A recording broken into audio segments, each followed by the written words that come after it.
What's up, my guys? Drew staying hydrated. You love to see it. I'm Joe Frick. That's Drew Hannis. We are in week 4 fantasy football. Drew, how we doing, man? I'm good, brother. How are you doing? Things are good. I'm in Oklahoma City, so you can see a little bit of a different environment and feel. The hotel's been treating me sweet. I'm up in the penthouse. I've got access to the lounge and all the good treats and goodies. I've been smashing on some Kit Kats, just like you've been smashing it up on people in Fishbowl lately. So, how's it looking? I How's saw the in the one? standings, 556th in the nation. Yeah. The only thing I'm doing well, and I went 0 and 12 on the others this week. Ooh, that was Yeah. for real? Yeah. And actually, I lost my fishbowl matchup by 2 points. I just crushed the average. So Oh, 5 and 1. I went 0 and 13 total on the week. It was brutal. that's tough, man. Yeah, I mean, of all leagues to kind of get it done in, that was the one. It's interesting in that league because they do the whole like you play against the median of the league as well as the like everything else. But 5-1, good spot to be. For myself, I went 0-2 in the fishbowl, so I've dropped to 1,227th place, which is still better than half. Losing Nick Chubb has been a very big detriment to my team, and Joshua Kelly for getting how to run the football, even in a good matchup, really killing me. Otherwise, went 4-6 on the week, but we'll keep cruising. But everybody in the chat, get your questions in. Let us know if you have anything that you need. Chad already out here throwing out bars, so saying I'm out here prepping for injury, job interview for Bank of America. Not a bank guy, all software, but we're still It's a grinding. downgrade. Yeah, I know. But yeah, let's get into some questions right off the jump before we hit these injuries. So we got Tilly here. Says, do I start Chris Godwin this week? Tilly, welcome to the show. I know personally I do not have Chris Godwin in kind of like a top matchup position for me. Looking at the wide receiver position, not that terrible of a matchup for Tampa Bay. They're not the greatest. New Orleans has been giving up 30.4 points per game in PPR the last few weeks. Chris Godwin's pretty much been a steady floor for 10 points, but it's like if you wanted 15, you're getting 10. If you wanted 5, you're getting 10. So I don't really have a lot of confidence in him to move forward. Mike Evans seems to be Baker's favorite target. Drew, any other thoughts? If you're going to start him, I think this is the week, though. Mike Evans is going to draw that Marshawn Lattimore shadow. And, Yeah, that's he's fair. awful in that matchup. I think that this could be a Godwin week for that reason. Yeah. I know last week it was something that was like, all right, like, are we going to see that come to fruition? But I mean, Mike Evans has been really steady. So we shall see. He got saved But by a touchdown though at the end, he and did. honestly, that's the reason why I lost my fishbowl matchup right there. That Yeah. that TD. All right. So looks like some other options that we got for Tilly here. Dobbs, Palmer, Thielen. I really like Thielen this week out of the ones on that list. I mean, you got Christian Watson potentially coming back. They've said he's there on Thursday. Josh Palmer, very popular waiver ad this week, especially with the Mike Williams news that you were just about to talk about. But Adam Thielen kind of turning back the time a little bit. He did really well with Andy Dalton in the game with Bryce Young being out with that ankle injury. And looking at the matchup for them, it's something that's going to be really big to note. Carolina playing against Minnesota, so you have the revenge game, which I always love. Very strongly considered using Adam Thielen as my only fantasy for the week So did because of I. that. Yeah. And Minnesota's been giving up 52 points a game in full PPR. So out of those three, Dobbs obviously had the big pop week last week. Thielen's been doing really well the last couple weeks as well. So Thielen's my pick out of those three. So my separator for this, Bryce Young is going to play this week. So that to me brought him down just a tad. If Austin Eckler misses again, I think I would give the nod to Palmer, just because I know that's where their offense is going to be. It's going to be Herbert throwing the ball around. I think he'll get a lot of targets. If Bryce Young doesn't play, I do like Thielen. I think that Andy Dalton just wanted to pepper him with targets, and I just don't know if Bryce Young will do the same. No, yeah, I feel that before for sure. A couple more questions that have rolled into the chat. Chat as always. So Colby Parkinson kind of had a little bit of a pop last couple of weeks. Do you see this as a real deal and sustainable, or just kind of like a fluky thing that's happened here and there? I don't really have any strong feelings about Parkinson. I don't think it's a long-term play. Drew, do you see anything from that? No, I mean he's fourth on the depth chart for targets at the best. So I mean, Yeah. ASN's been struggling with that hand injury, and it looks like he's in his head a little bit. But I think that he'll end up bouncing back at some point in the near future, and then Parkinson will definitely be nothing at that point. No, yeah, I agree. And then what about Jonu Smith at Atlanta? Do we feel I need to start him? I wouldn't start him yet, but he's actually in my notes as being on the radar. It just seems like he's an Arthur Smith guy, obviously, with their time in Tennessee. He has something against Kyle Pitts. They don't throw the ball enough for him to be starting, but I actually am considering picking him up in dynasty leagues just to stash because you never know. Sure. Yeah. It's definitely going to be an interesting call. I mean, Jonu Smith got that big contract from the Patriots, didn't really pan out all that well, got cut. But in his with injuries with them. Yeah, struggle with injuries, but he had a little bit of flash when he was in Tennessee, so maybe they can rekindle that. But to me, I don't think Ritter provides enough passing output. You're kind of flipping the coin of who's going to get the big play for the week. So to me, maybe it's a hold, but definitely not something I'm looking to line up. But cool, Drew. Yeah, so let's get going. Let's talk injuries a little bit here. Yeah, so you alluded to Mike Williams towards ACL. Obviously, you don't want to see that. Josh Palmer is going to be the key beneficiary. We talked about him at the beginning of the season before week 1, that he's a guy you should always have on your radar because Keenan Allen and Mike Williams have both struggled with injuries. Now is the time. If you have Josh Palmer available in your league, he should have been picked up overnight, but if not, you definitely got to go take advantage of that and add him as soon as possible. We also have Derek Carr, who suffered an AC joint sprain. He's expected to be week to week. He could play this week. He might not. I know Jameis Winston went for a bunch of fab in a couple of my leagues. He has a revenge game this week as well against Tampa, so that's also interesting.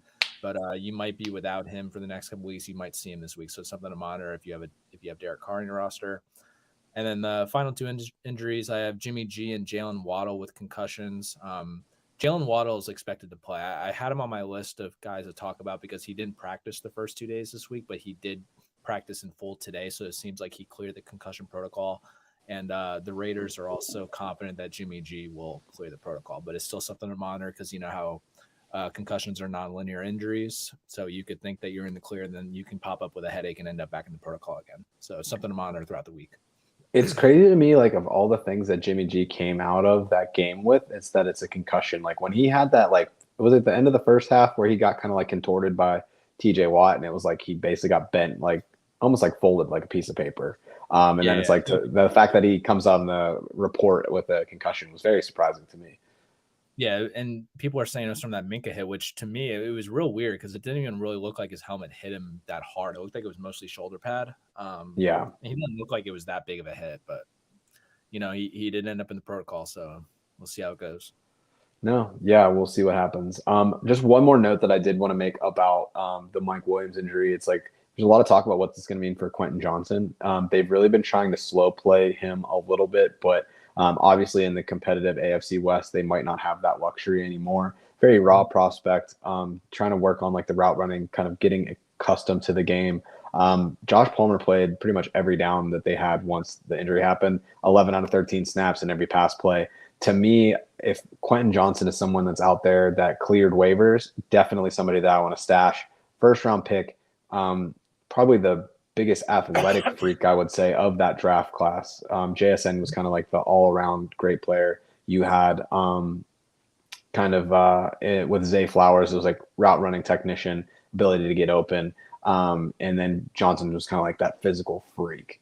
We'll see what happens there, but he's been getting more snaps pretty much every week. So he's into the double digits. Not somebody I would look at starting this week, but somebody that could be nice on the bench. Agreed. Cool. Sweet. So let's transition a little bit out of the injuries. Let's move into the headlines. You talked a little bit about the Jalen Waddle situation today, but does it even matter? I mean, look at what the Dolphins did last week. So the Dolphins put up more they put in more real points in real football than some fantasy teams last week. Absolutely insane. Yeah, right. Like that was like rookie mode against your little brother, just like taking it to the house every play. Rookie mode, and you stack up your attributes in 99 overall for every play. Yeah, it was absolutely crazy. But something that was interesting is a very popular waiver wire ad this week was Devin Achane, who has come out into like the media and said like they We're originally calling him Devin A. Chain, but apparently it's now pronounced Devin A. Chin. So, word to the wise. But it looked for Mostert, like, kind of been dominating the last couple weeks in fantasy, but he took every snap on the first drive. Devin Achan started mixing in on the second drive. They were kind of like just switching back and forth. So I'm kind of nervous. I don't know what you think about this. When Jeff Wilson Jr. comes back, like, what is the dynamic of this offense going to be? Like, I don't know if you're going to know who to play. But on the other hand, you don't think there's any path to relevance for Jeff Wilson Jr.? No, not anymore, because Mostert's done so well. Right. And how can you take Achan off the field? Like, yeah. You just can't. So unless there's an injury to one of the two, Jeff Wilson's droppable. My opinion. I think that he could be healthy and active. Yeah, something that I saw that was interesting was that somebody did a comparison, like when Alvin Kamara had his first year, right? Because Devin Achan from that one game is now running back 4 on the season in fantasy football, right? Yeah, which is just like crazy. But it was more like Mostert was the passing down running back, and then Achan was the short yardage guy. And maybe it's going to flip when we have like a larger sample size. But what they were saying is, like, if you look at Kamara's rookie year, you had Mark Ingram, who obviously Heisman Trophy winner, highly esteemed running back, and then they signed Adrian Peterson at the start of that season too. And it was like, how is this random guy off the street just going to come in here and just like out touch those two? But he was so electric that you couldn't do anything about it. So I think there's definitely a role for Achan. I think that people that are expecting him just to drop another 50 points next week probably want to pump the brakes there, but definitely a good lottery ticket to have. So we'll see how it shakes out. Cool. All right. So transitioning to our next fantasy headline, Cam Akers. So Cam Akers was traded to Minnesota last week for a bag of chips and an empty Pringles can. And a pick swap, of course. But Alexander Mattison, a little bit of a revival in the last couple weeks. He's had at least 85% of Minnesota's rushing attack in the last 2 weeks and a 14% target share. Akers was inactive, which isn't surprising because he's not really going to be a special teams guy. But Madison's playing time has increased pretty much every week this season. And I think it offers the question of, like, is Cam Akers really expected to come here and like fight for that starting role? Or was the state of the backup so bad in Minnesota that they needed to get someone in to kind of give Madison some relief, because he's never had this kind of volume whatsoever in his career. So 20 times for 93 yards last week, didn't have any long runs, 5 passes for 32 yards. Not a bad day for someone that I know myself, like, I've pretty much counted out this whole season. Yeah. Honestly, for me, I don't think Alexander Madison's very good. I don't either. Yeah, I think that he's going to lose this job long term. I think that they want him to be a thing, but the biggest thing for me is that I think he has a fumbling problem. So he fumbled 2 weeks ago. This week he fumbled again, but he got lucky because they said that his forward progress was stopped. But to me, it was a fumble. I think he has a fumbling problem. And we've already seen last year what happens when you have a fumbling problem. Antonio Gibson completely fell off the map. If he has to explode on the scene to hold off Akers, I think that Akers by like week 8 or 9 is going to come back once he learns their playbook, and I think he's going to be a thing. Yeah, I mean, it's going to be interesting. I mean, Cam Akers, I mean, you think of the back half of the fantasy football season last year, really tore it up. Like every year. Yeah, right. Yeah, that's true. But pretty much every year. So, yeah. But what'll be interesting is, I mean, Minnesota throws the ball almost more than anybody. So I don't think that, like, you can really utilize both of them and have them both be startable. So one guy needs to figure it out. They've said pretty consistently, Kevin O'Connell, they're like, we really like Madison. So I think Cam Akers, despite what people think about Madison, it's definitely going to be an uphill battle. But maybe that's all it takes is that one fumble, like you were saying. I probably wouldn't be actively pursuing Cam Akers as like a buy low. I also wouldn't be trying to get Alexander Madison as like a buy low. If I could sell high, probably would if I have them, but I don't have any shares because I'm obviously not invested in that regard. Yeah, it's just, for me, it's just dynasty. I think you hold Akers. Anything in redraft, you just roll with how it's going week to week. But I just don't trust him long term. And I think that he is a hold if you have him in dynasty. Yeah, no, that's fair. But all right, last but not least, we can't not talk about it, Drew. Travis Kelce, Taylor Swift. They've joined the ranks of Tom and Giselle, Jessica Simpson and Tony Romo, Reggie Bush and Kimmy K, Brian Urlacher and Paris Hilton, bona fide NFL power couples. So for me, I don't know who I'm more jealous of, Taylor or Mama Kelsey, because they looked like they were having an amazing time. And I think if I had to pick out to hang out with one, probably would pick Mama Kelsey to keep it a buck because she seems like an absolute gem. But my question for you, Drew Hannes, favorite Taylor Swift song? If anybody follows me on Twitter, I think they should know this answer already. um, so backstory before I get that away. So I'm not really that big of a Swiftie. Obviously, Zaina is a huge Swiftie. I think my biggest like love for her is that she writes a lot of music with like my favorite band, The National. Like her last two albums, Evermore and Folklore, were actually written by The National, which is like a big thing for me. But their lead singer, The National, kind of had like writer's block, so that they took the melodies and then Taylor Swift wrote all of the lyrics for him, and then they like combined, which is real cool for me. But I'm a huge Starlight fan. I'm a huge fan of that song. I tweet about it all the time. It's a marvelous tune. I love it. Amazing. All right. Yeah, this was tough for me. I'm also not like a big Swiftie. I do respect the fact that it's like she's kind of taken a bad deal that she had and then has like made all of this money from it. She kind of revolutionized the way that people are doing concert. You're seeing like a lot of like copycat kind of initiatives there.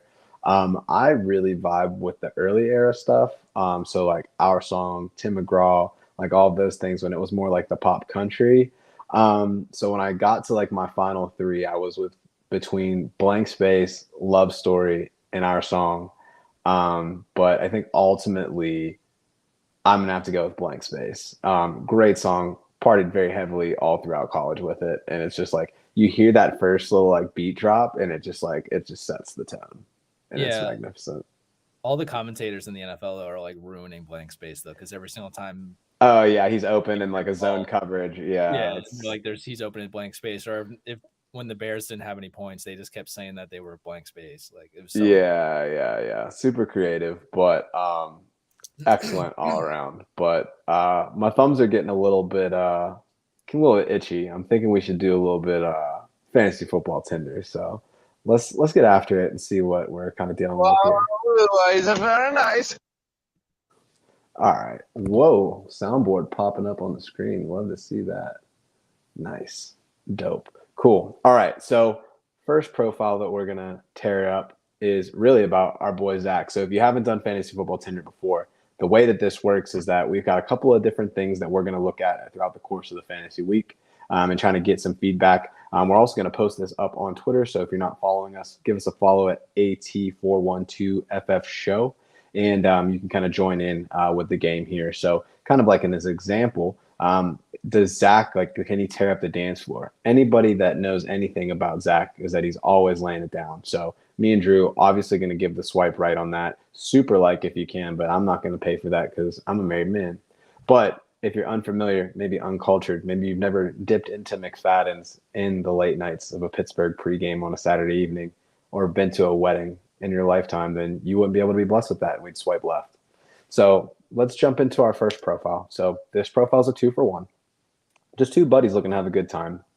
There are really high hopes for this offense coming into the year, but within 75 seconds, all of that had to change, which I can relate to. You've probably guessed right now, we're talking about the New York Jets, Garrett Wilson, Breece Hall, highly touted in a right position for a year two breakout. But as it stands today, the Jets are the 32nd best team in yards and points from offense perspective for the first 3 weeks. Drew, is there any hope that this season could turn around, or are you grounding the Jets until further notice? Honestly, like this is, I don't even have anything to say besides like I'm out. Like Oof. they're so bad. Like they are so bad. And the hardest part is like that they're one player away. They just need not even a good quarterback, just like a serviceable quarterback. Like I think Mason Rudolph could do better than Zach Wilson is doing right now. I really Easy. like it's that bad. And the thing with them is like they're fighting time. All the quarterbacks that would be available by trade are on teams that are not willing to give up. You know what I mean? Like Ryan Tannehill or Kirk Cousins. Like they're not willing to give up on their season yet. So by the time they might be willing to give up on their season, like before the deadline, October 31st in week 8, like it's already too late, like Right. nothing's going to happen. So you're at a rock at a hard place. You can't play him unless you think that Garrett Wilson's going to score a touchdown in a great matchup. You can't play him. Breece Hall, he looked good the first week, but like I said, I didn't really think he looked healthy. It's just that like there was something about them that night where they were just like playing for Rodgers. He was getting some holes. He had that nice long run, but he didn't really ever look healthy.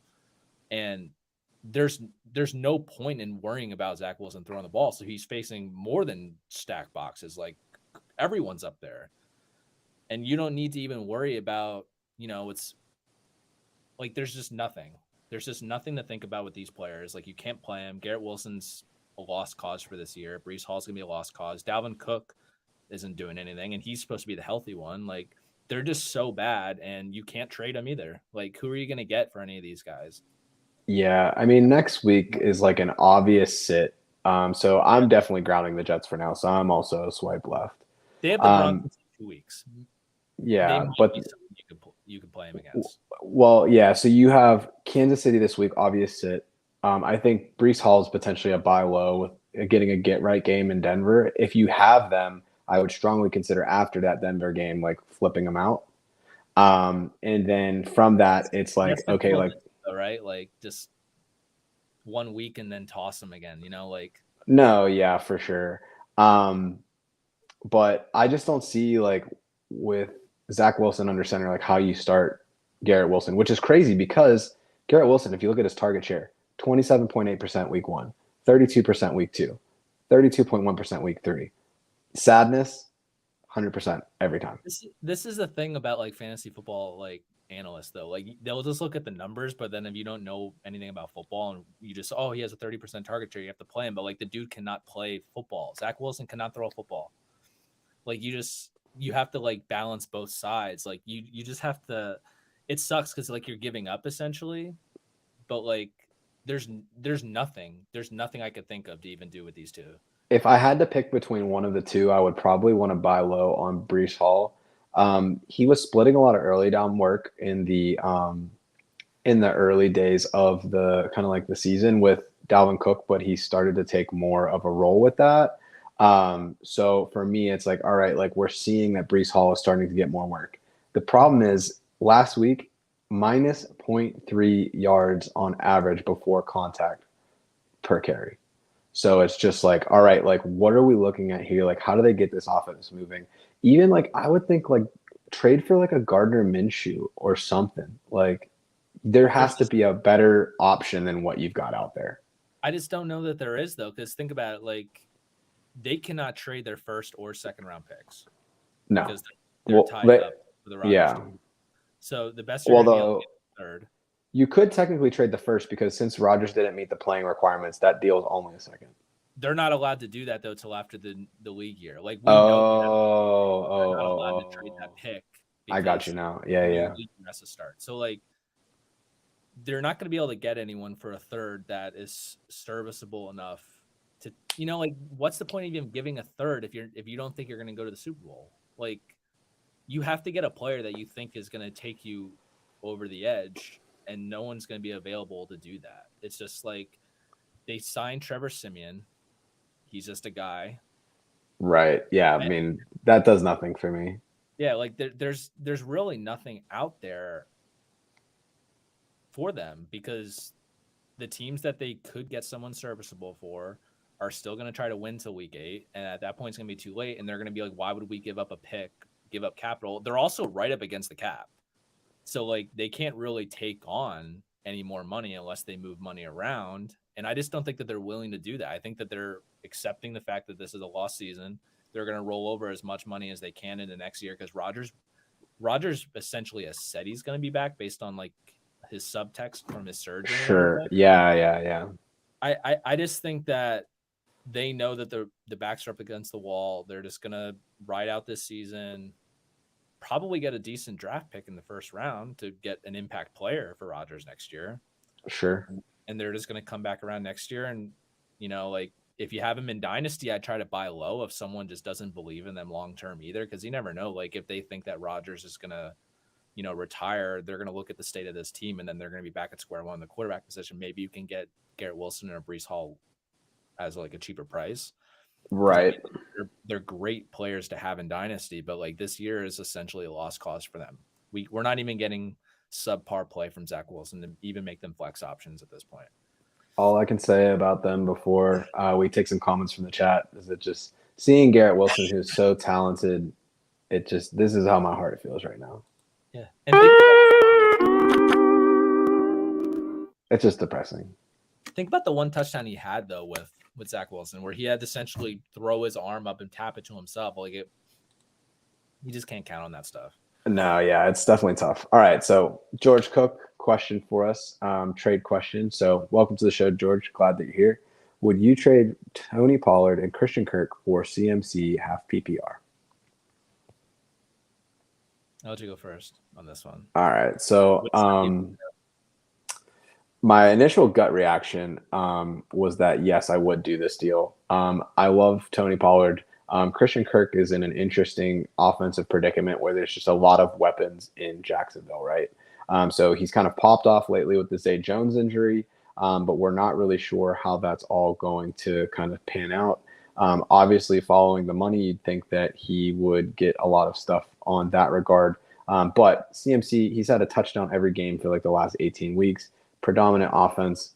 The offense runs through him. So it's like, to me, if I have an opportunity to get him, like Christian Kirk, maybe a wide receiver too, maybe your flex. Pollard, obviously pretty decent value. But for me, ultimately, it's just like, all right, let's get after it. So if somebody I look at a lot is a guy on Reddit, his name's Peaked in High School. He has like weekly fantasy chart, like trade values. So his highest ranked player is Christian McCaffrey, trade value of 68.5.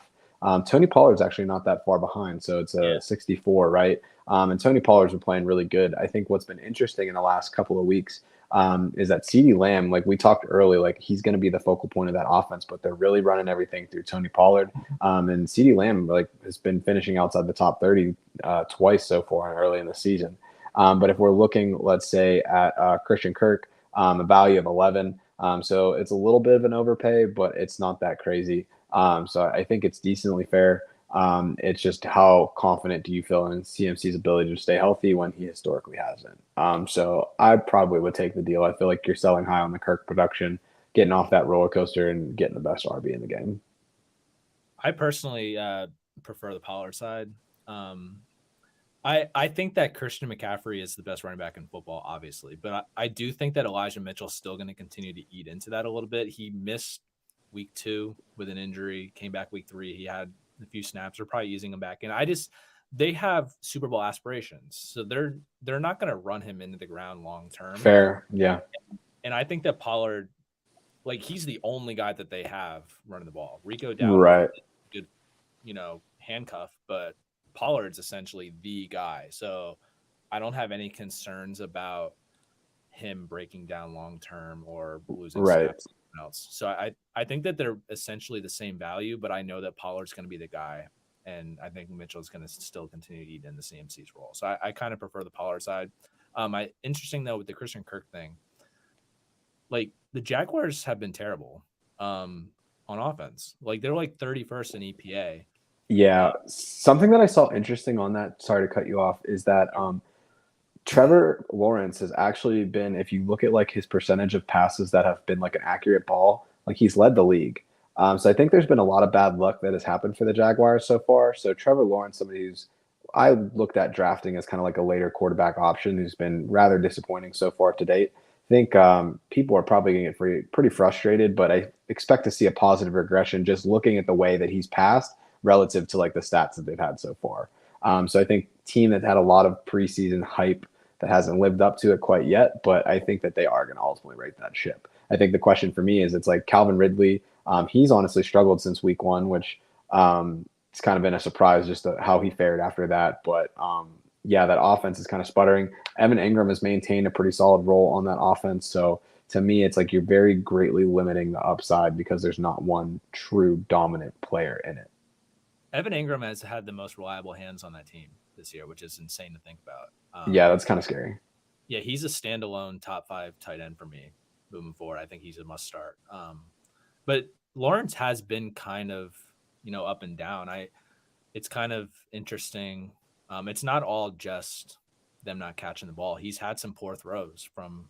I mean, you should, if you haven't and you're a listener of ours, you should go and see what Field Yates said today on his podcast about Trevor Lawrence's play. He actually has him outside of his top 10. He doesn't feel comfortable starting him until he sees more. Yeah, no, I think there definitely needs to be some work before you're going to get into that. But I do expect some positive regression just in the way that he's playing and the accuracy with which he's throwing. Transitioning a little bit, we got Val's the GOAT back in the chat. Good to see you back for another round of Around the 412 Fantasy Football Show. So a rate my team little situation here. So Mahomes, Etienne, Montgomery, Jamar Chase, Watson, Hawkinson, Lockett, Nakua, Hunt, Quentin, I'm assuming Johnson, Gainwell, Algier, P. Ryan, 12-man full PPR. So, I mean, I think this is a solid team. I think that the running backs are obviously your weakest point. Getting Nakua when you have had Watson not play so far this season was obviously a huge win. Hawkinson, top 5 tight end option. So to me, if I'm looking to improve this team, you're only one injury away really from having really nothing on the running back side. We're going to talk about the Philly ground attack here in a little bit. Algier, Drew, you called this 2 weeks ago, so big hit on you for that. Algier's definitely seen reduced playing time week after week. Bijan's been eating up those carries. So to me, like you said after week 1, sell high if you can. So if you're still holding on to him, probably not a good look. P. Ryan hasn't really moved the needle for me in Denver, but they do have a good matchup this week. But yeah, I would be looking to upgrade that running back room. Love the receiver room. So yeah, give us a B plus. I like the team too. The only thing I would add is I think you can probably move one of those wide receivers to get yourself a running back, maybe like Tyler Lockett to get like a mid-tier. So what he suggested in the chat, should I trade Puka Nakua for James Cook? I would try to trade Tyler Lockett for James Cook. And I think that people would push that off, but like James Cook he has no touchdown equity. Like you're not going to get anything out of him unless he runs for a long one. Like it's all Latavius Murray and Damian Harris in the red zone. Obviously, you have to worry about Josh Allen. Obviously, taking some of those ground touchdowns. So, like, he's going to give you a solid floor because I think that he gives you 80 to like 100 yards rushing and some receptions each week. And I think that that's better than what you have in terms of your depth. I think that you wouldn't go as far as trading Puka for him. I think you could do much better for Puka, but I think James Cook is a target that you could look for with like Tyler Lockett. Yeah, I mean, I think like I would if I had to rank the 3, I would probably say Puka, James Cook, and then Lockett, but like they're fairly close like in value. So right. I think that Puka's going to get more of the flash. Tyler Lockett's like kind of like a Mr. Consistent as far as like fantasy finishes, but not necessarily in the week-to-week production. So I think that scares people away a little bit. I mean, that's obviously the beef that you've had with him year after year. But I really like James Cook as a running back. I mean, yes, he doesn't have the touches, but he's in a really good offense. And I think that like he's eventually going to find that opportunity to get those points. I really like him as like an RB2, but he obviously has that low end. Yeah, but he definitely has that low running back 1 upside, especially if he can continue to get some catches. But yeah, I would say go for it. As far as Puka valued players, somebody that's a little bit closer, but not really all that far off. Aaron Jones, now that he's coming back from injury, Jahmyr Gibbs, perhaps. Ramondre Stevenson is somebody that's kind of in that tier of players, but I mean, we've seen in the last couple of weeks, like they're really giving a 50. We'll say that again. I think like a Tyler Lockett for like Dameon Pierce would be like a solid deal because I think that he's a buy low candidate long term. I think Stroud's going to start to hit, maybe not this week or next couple weeks, but I think that he's been playing over his head a bit. I wonder if you could get someone like Alvin Kamara like for it, like somebody that's like a desperate team. They're kind of like trying to get things going. He hasn't played yet, so you don't really know. And the running back situation in New Orleans hasn't been good. Right. Or Condre Miller. I think Condre Miller is going to be the better buy long term this season. I wouldn't put Lockett up for that. I think that'd be a huge overpay. Right. But some of those guys on the bench, I think you can get. I think James Cook for Lockett's solid. Like he's 10.3, 13.2, 19.9. Yeah. Like I think that his name recognition is up there because he's James Cook and he was a Georgia player. He's right. But like right. more touchdowns. So like if you look at his actual numbers, I think that he's like a I think he's an RB2 flat, but if he just has a long touchdown run, he can put you in the RB1 territory. But he's really an RB2, low end RB2 for me consistently. Yeah. No, I feel that. Cool. Sweet. Excellent. All right. So one last question we had back to Chad. So is Salvin Ahmed still a viable handcuff once he returns from injury? To me, I feel like he's lost his spot now. Like, Yeah. if you look at like, there was a stat that I saw the other day. It was like showing like the fastest players and plays from like week 3, and it was like H.N. and Mostert. H.N. Mostert, Tyreek Hill. Like, yeah, it's and I think like the first 5 are ridiculous. all H.N. Mostert. Yeah. Like, it's crazy. Yeah, they're living in a simulation, it feels like. But cool. All right, let's keep this moving. Let's move on to Tinder 2. So our second profile, we've seen a big kind of bounce back from DeAndre Swift. So he had the big week 2 with Kenny Gainwell out. Kenny Gainwell comes back in for week 3. And we saw a little bit of a rotation last week. So what are you thinking? Are you going to continue to rock with DeAndre Swift, or do you feel like he's more of a sell high sort of situation?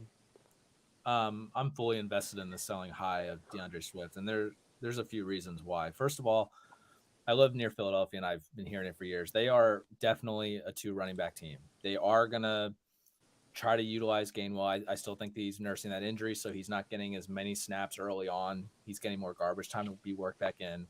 Gainwell's going to be getting more of the passing down work too. So like, if you look at DeAndre Swift's stats on so far, he only has 7 targets, 7.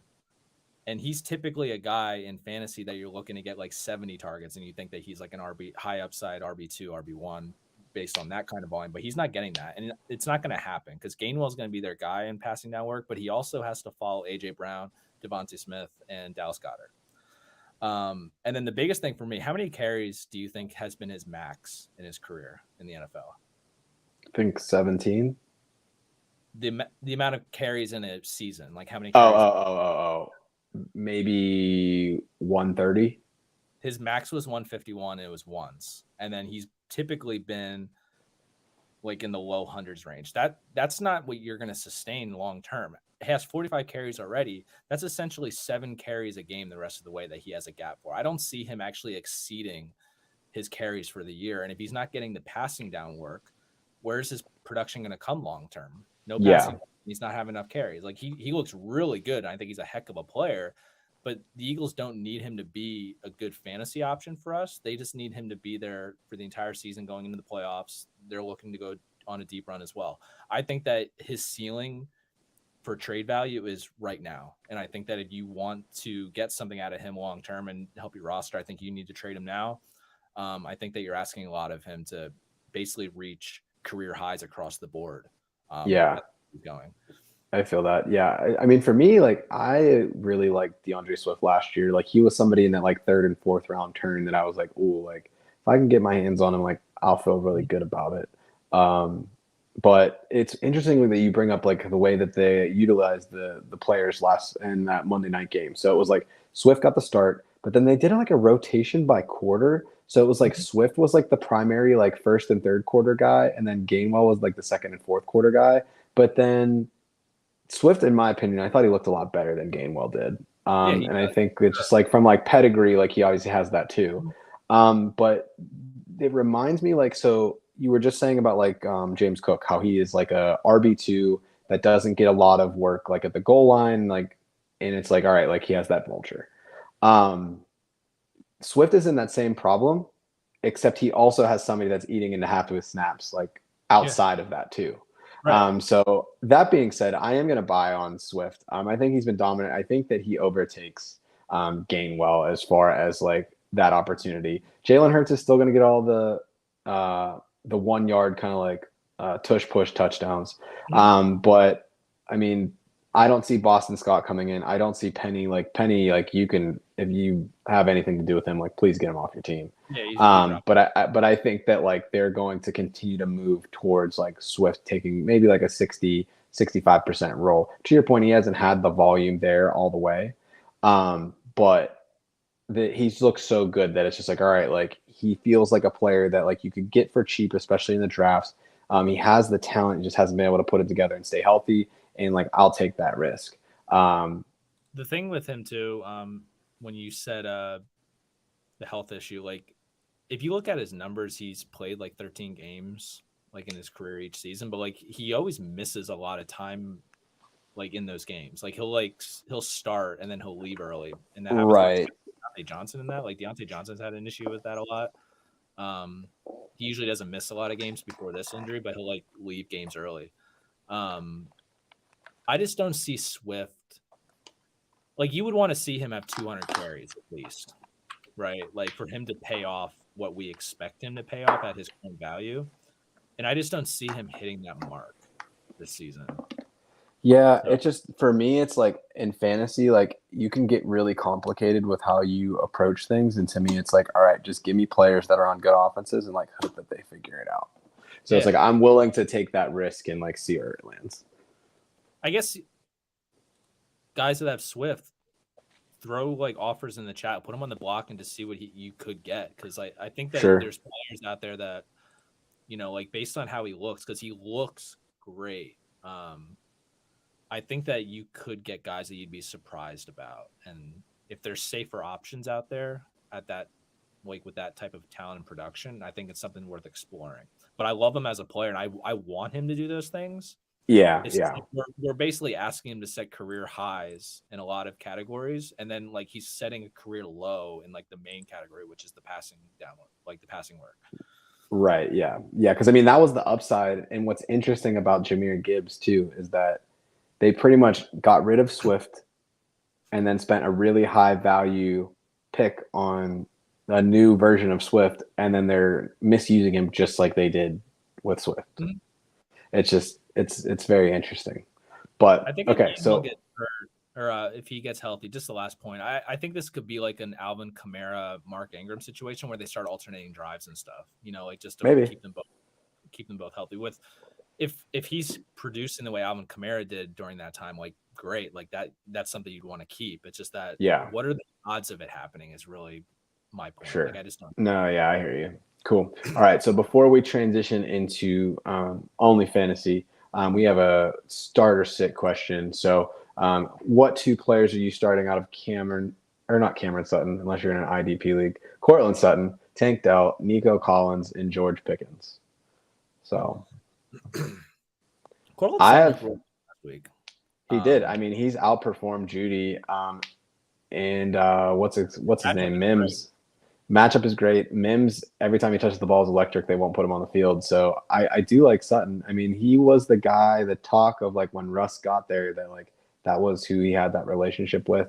I know that Tank Dell was a very popular waiver ad, although we told you 2 weeks ago to pick him up on waivers. So if you do have him, I actually have Tank Dell ranked as the number 8 play this week. I think that the Steelers are going to focus more on Nico Collins because of his size. But Tank Dell's been getting over 10 targets every game. The Steelers have a bunch of old people that can't really cover because they refuse to play their youth. So I think that Tank Dell is obviously a must start for me. George Pickens, I don't think I'm seeing enough on a consistent basis to make that happen. So if it's going to be me, I don't like playing two players like this in the same position. Nice pickup. So Andrew said that he has had him since week 2. So for me, it's going to be Sutton and Dell for those. I agree. And I think the separator for me is just the matchup. The Bears are awful. It's really bad. So if I'm looking at it, the Bears. So let's see. If I'm looking at wide receivers, so Pittsburgh's giving up 46.2 points full PPR. Houston's actually in let's see here. They're like the 11th best or 11th worst matchup. So they're giving up 30.7 points per game. People have been gashing them through the ground since the beginning of time. And then let's see. So Denver has Chicago giving up 35.5 points in full PPR. So I think Tank Dell should be in your lineup. I think that maybe there could be a different flex option that you could be considering with Sutton. I think Tank Dell's your wide receiver too, unless you went 0 RB or something and you just have like crazy wide receivers. I think that you could probably manage to get both of those guys in your lineup. Yeah. And so it was asked Dell over Collins. Yeah. I mean, it's kind of tough to be honest with you when you look at those two. I think that it could be like last week, Collins was solid, but like Tank Dell had the bigger plays, and you never know who's going to be that guy. But I just think that Tank Dell's more dynamic, so the odds are that he'll be that guy. Well, Dell has also been commanding more of a target share in the last 2 weeks, and that's him being a rookie and then getting an increase in production each week. Right. So they've said at the start of the year they want to get Tank Dell involved. He started early. He played well. They gave him more tread week 2. They both had a monster week 2, and then Tank Dell continued into week 3. So I think Nico Collins in a pinch, if you had both, you could play both. I don't think it's a Nico Collins or Tank Dell. It's really how far can CJ Stroud really take these guys? Because he's looked great. Like all things considered, like he's really been balling out. Yeah. I think you should try to trade one of those guys, to be honest. Both of them. So if it's like, what about Tank Bigsby? They forgot about him, I think. They forgot that his name was Tank. He's not owning up to the Tank hype. No. Some Tanks, they don't move. It's okay. It happens. And he said he has Keenan Allen at wide receiver 1, which OnlyFantasy of the year, currently wide receiver 1, feels nice, baby. You're killing it, OnlyFantasy. I'm just like over whatever. Yeah. There you go. But all right, one last trade question before we get to the OnlyFantasy part of the show. Derrick Henry and Zay Flowers for Higgins and Stevenson. I like the Higgins and Stevenson side because Henry is, Henry's a mess too. Like people aren't like he's been very he's not on the field because they're just always down. And when he's on the field, I think last week was a game that he had more than 10 carries. It was his lowest fantasy output of his career. Yeah. It's just not good. Yeah, it's just the Titans are bad, so it's hard to really get him on the field. If you can get rid of Derrick Henry, I would. Yeah. But all right, let's do it, man. You know what time it is. You know what the people want. It's time for Only Fantasy.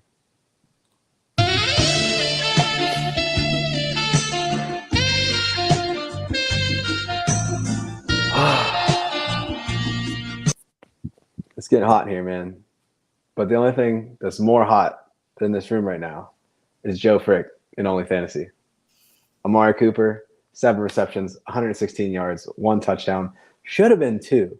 Yeah. Except that ref had no idea where out of bounds was. He stepped out of bounds by 6 inches. I'm just kidding. But he was so far in bounds, it was ridiculous. It was crazy, bro. His cataracts. But you know what? It's honestly been annoying hearing all the discourse about Deshaun Watson and how he's back all of a sudden, even though he threw a 30-yard backwards pass in the same game. Come on. I was losing it when I saw that play, bro. I've never laughed so hard in my life. Oh, it was awesome. Happen. Even if he catches it, he's what do you think is going to happen? Our loss, great. The one time we're taking the sack was way better option. I was dying. That was hilarious. So we'll see. But yeah, and then Najee Harris. I mean, you've been chasing kind of the high upside play. Good matchup. I think Najee had a good professional game. Wasn't a great fantasy game. Right. So 19 attempts, 65 yards. But it's a new week. We've been doing a lot of talk. What were we gonna do? So, sorry, we both did it at the same time. Hey, I got you back. Okay, Drew. Only Fantasy, week 4. Who are you subscribing to? Who you got? So this was actually a tough week for me. I bounced around a few players. I bounced around Ezekiel Elliott as my own. You did. He had a real shot. I mean, he's splitting carries with Ramondre. I thought that Zeke looked better than Ramondre last week, which was weird. Which is crazy. Yeah, and with Dallas, I just feel like they're gonna make him a thing just because Belichick's petty as frick. He's gonna. I'm not petty.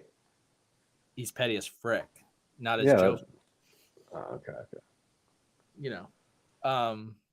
I think Zeke will get in the end zone, but I went for the upside play. I really want one of these to hit big, and I saw what Devon Achane did last week, and I've been hyping up this dude for a while. I thought about the opposite side in the battle of mid, but I'm going to go with Roschon Johnson. Wow. I think he's better than Khalil Herbert. I think he's more dynamic. He's a better pass blocker. I think it's the week that Roshan Johnson finally puts his name out there, and we've been stashing him on our benches for a while. It's the time where everyone else is going to be trying to get to the waiver wire for those who didn't stash him and get him. I think Roshan Johnson's finally going to pop and I take like it. Yeah, 49.7 points per game allowed by Denver in the first 3 weeks to running backs throughout the season. You had Vegas week 1, Washington week 2, Miami week 3. Obviously, the Miami numbers skewing that just a bit. But, I mean, Brian Robinson looked great against them, and Josh Jacobs, I mean, he wasn't fantastic, but he looked a lot better than he has in recent weeks. So, and I like Justin it. Fields has looked terrible, and Patrick Surtain's out there. I think that they're going to try to run the ball, and I went with the safer option. Javonte Williams was also an option for me because I've been watching his snap count increase. He's getting all the carries, but ultimately, I think that Khalil Herbert and Roshan Johnson can both have good fantasy days, but I think that Roshan Johnson will have the better of the two. All right. Yeah. No, I feel that. All right. Before we get into me going for the turkey and OnlyFantasy, a couple of questions. So Andrew had asked, what do you do with Najee? What can we do, if anything? Currently looking at Kyron Williams and Ramondre Stevenson at running back. So tough sledding ahead. I think everybody was kind of anticipating that was like a get right game. I mean, you can't drop him. So what are you thinking you do with him? Najee can't be started. He's touchdown dependent. He's not getting anything in the passing game. And it honestly, I think that Najee's a good running back. I think that Jalen is a good running back. But because of the nature of the Steelers' offensive line, I don't think Najee is explosive enough to get through the holes fast enough. And I think that's why Jalen Warren looks better, because he just gets through what's there. Whereas Najee kind of doesn't explode through a hole, and he's bouncing a little bit. Like, he makes some of the plays out of nothing, get back to the line. But Jalen just seems like he's a better fit for how the offensive line is playing. Yeah, I mean, you could see it too. There was a couple plays here and there where Najee will kind of just hit the hole hard, but then a lot of times he's kind of Le'Veon Bell dancing a little bit. And it's we do not have the offensive line to dance. Yeah. You got to just commit and just go for it. But I mean, his vision going back to college, they said that wasn't really a strength of his, right? But I mean, he's picking up a lot of hard yards. If you look at first downs or things like that, maybe that's a league where he would have some more value. If you're in a league with Steelers fans, maybe try to say, hey, you think he's going to turn it around, right? Here you go. I also think, to your point, the tackle situation for the Steelers and Mason Cole at center have not been great at all, right? So I think that's such a big thing. If they can kind of get things rolling, I think that he could have a really good second half. So I'm not out on him yet, but yeah, he's not touching the starting lineup for me for a while. Yeah. The other thing too with Najee is it looks like when he's on the field, the defenses just know where he's going. It's the weirdest thing. On that one play this week, it was a runoff tackle next to Chooks. There was two linebackers and a safety that just charged to that side. New pre-snap just to run there. And they were essentially there before Najee even got the ball and looked up. It's really weird. We talked about the Warren Sharp stuff, but some of the plays, it's very evident, and it's always when Najee's on the field. It's the weirdest thing. Yeah, they definitely don't have enough dynamic kind of game planning for that. To me, it's I'm surprised you're not utilizing the play action or more of a screen game with him, right? Or a play action, do something quick, because they're definitely Najee's on the field. All right, they know they're not going to throw it to him.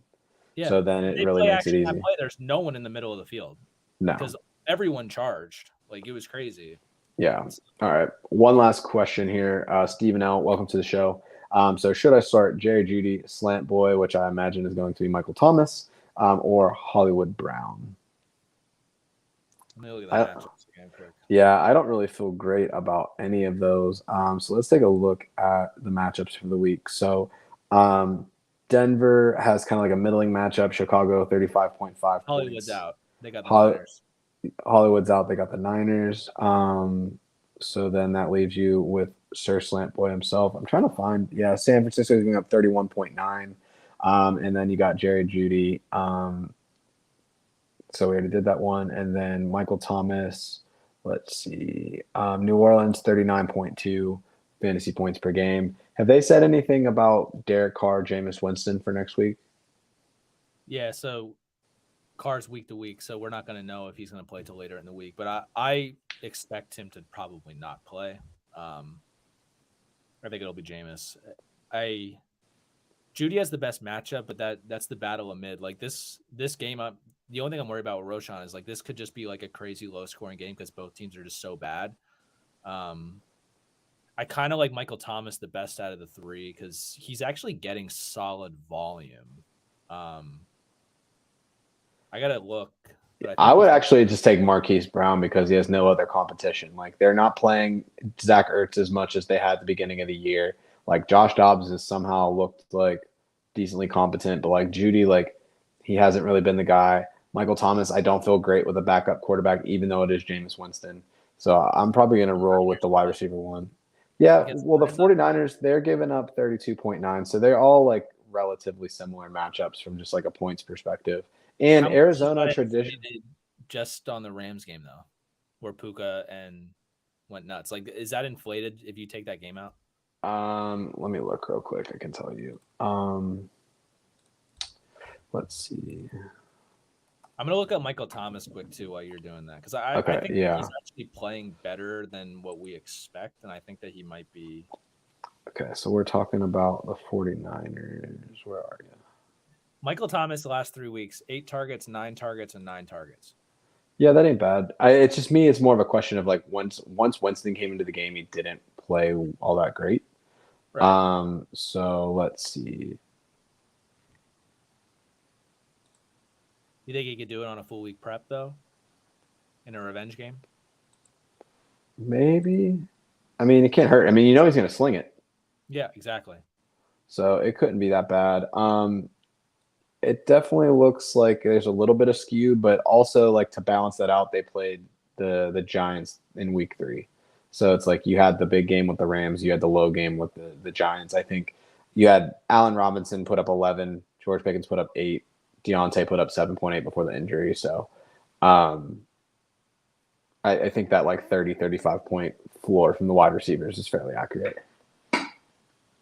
Also, while you're giving that point, I just need to document this just for reasons because it's absolutely hilarious. So there's that. I'm not even going to read it. He's like the Hulk, Dougie Fresh in Las Vegas. Dougie Fresh is having himself a time. I'm glad he made it back. All right. So speaking of things that are green, let's get into my OnlyFantasy for the week. Like I mentioned, I strongly considered Adam Thielen. I think he's going to have a monster game. I actually had Thielen ranked pretty high this week. Let me see where I had him at. Actually lower than I thought. Wide receiver 18. So that's probably why I didn't do it. When I saw that Bryce Young, yeah.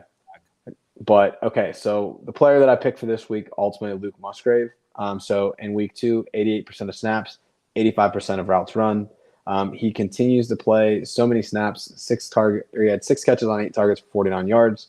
And he pretty much had like a shoe-in touchdown if it wasn't for a bad throw for Jordan Love. Jordan Love's been pretty much one of the biggest surprises in football this season, has played really well. There may be some lack of upside now with Christian Watson and Aaron Jones potentially coming back. But Detroit has given 19 points per game, 2 tight ends in the first 3 weeks. A lot of people will point to the fact that they played Kansas City in week 1. But remember, Travis Kelce didn't play. He was hurt. So I have Luke Musgrave as my number 6 tight end for the week. I could totally see him finishing in the top 5, and I think he finds his first NFL touchdown. So pretty excited about it. Yeah, I'm vibing with that peak. I've been watching him for a while. It just seems like they haven't been able to connect. Yeah. Or else he could have popped a little earlier. So I like the pick. Cool, man. Yeah. So a couple of things before we wrap up for the day. So if you follow us on Twitter or if you see me on Reddit, something we post every week is our weekly matchup chart. So something that me and Drew both reference pretty regularly as far as like matchups. So essentially the way that it works is that you'll have teams on the left, you'll have who they're playing on the right, and it's a heat map of who has good matchups in the last 3 weeks. So obviously in week 4, not a lot of variance to what you'll see on your various fantasy platforms, but moving forward, as you see shifts in injuries or into personnel or into different things that are happening in the fantasy landscape, you're able to get more real-time information rather than just, oh, they had that big game against Miami in week 3. Now that defense is horrible for the rest of the year, and you're going to see that reflected in all of the rankings that you see across the space. But it allows you to ultimately get a little bit better of an insight. And it's something that we've used quite a bit. I know Drew's won a decent amount of money doing that from a DFS perspective. But other than that, thanks everybody in the chat. Ultimately, great content as always. Don't miss anything that we do. All you gotta do is like and subscribe here on YouTube at Around the 412, on Twitter or X at AT412FF Show, or on Twitch or on Linktree, where you can find us on all your favorite platforms. My name's Joe Frick. That's Drew Hannes. Best of luck in week 4, everybody, and we hope you have a great rest of your day. Drew, any parting words? Nope. All right. Flip and Travis Kelce, keep watching that. Figure out what a field goal is, what a down is. If you haven't seen their podcast yet, some of the most ridiculous questions I've ever seen. She went from the bleachers to the press box. She's big time. All right. Y'all be easy. Later.